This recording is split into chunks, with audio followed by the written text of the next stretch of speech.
Yang saya hormati Ustaz Mukhlis, guru kita bersama, dan ibu dan adik-adikku sekalian semua. Ngaji fikih adalah kewajiban bagi setiap orang. Tapi yang Islam ya, mulai baligh, yang kecil juga harus, tapi tidak masuk dalam bagian wajib ain.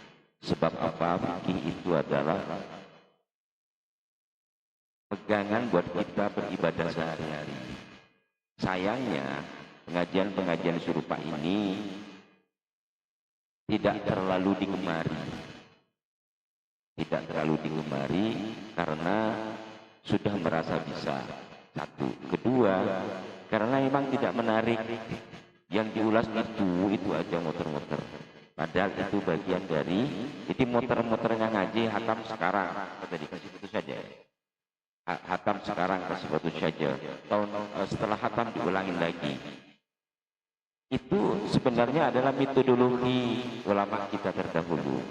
Cara agar kita tidak lupa. Karena kan nggak mungkin, Pak Ustadznya juga nggak mungkin juga tiap hari baca kitab itu.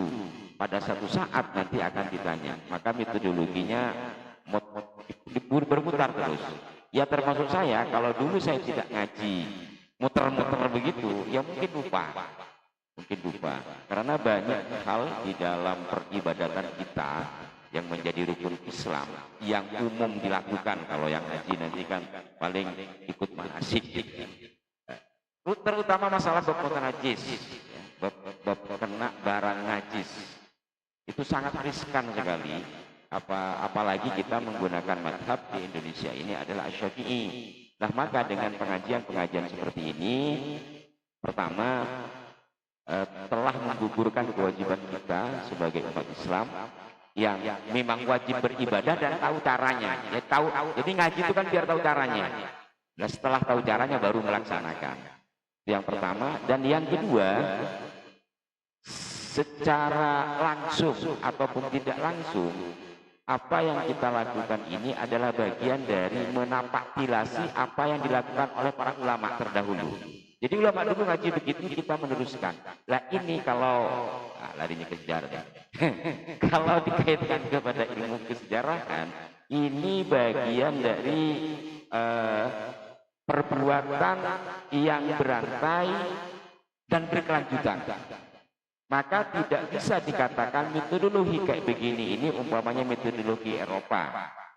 Karena Eropa sifatnya klasikal. Metodologi atau tata cara seperti ini memang khas orang Islam di Indonesia yang mungkin saja awalnya dibawa oleh Wali Songo.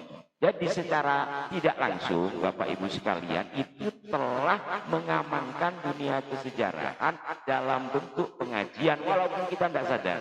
Sehingga dengan demikian pertama menggugurkan kewajiban, yang kedua telah mempertahankan eksistensi kesejarahan, itu pahalanya besar. Tetapi kita tidak menyadari. Maka itu saya awal-awal dulu mau pengajian gitu. Atau juga ketika saya di Rijalul Ansor, saya minta memang, gak usah tinggi-tinggi ngajinya, baca fikih.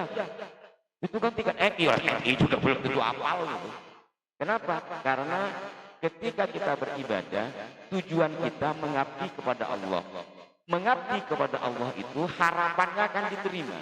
Cara supaya diterima, benar tata lakunya. Benar tata lakunya, kita harus belajar. Dan jangan juga seringkali itu, ya kan saya nggak tahu, nggak dosa. Banyak yang begitu ya. Kan saya nggak tahu, nggak dosa. Nah, kalau hari ini mengatakan tahu, mengatakan tidak tahu, lalu tidak dosa, itu salah. Itu dosanya dua. Satu, karena salah dia melakukan. Kedua, kenapa tidak belajar? Kecuali kita hidup di hutan, memang susah untuk belajar karena saudara-saudaranya yang di hutan kan nggak ada yang begitu kan? Atau di tempat terpencil, atau di tempat yang minoritas. Tapi kalau di alam perkotaan begini, kita melaksanakan peribadatan dan kita salah karena kita nggak belajar, itu dosanya dua. Maka alhamdulillah dengan majelis taklim seperti ini telah menumbuh kembangkan semangat kita semua untuk belajar dan terus belajar guna dilaksanakan hasil pelajaran itu. Saya pikir itu saja biar nggak panjang-panjang karena kesini saya pengen ngopi. Mohon maaf, wassalamualaikum warahmatullahi wabarakatuh.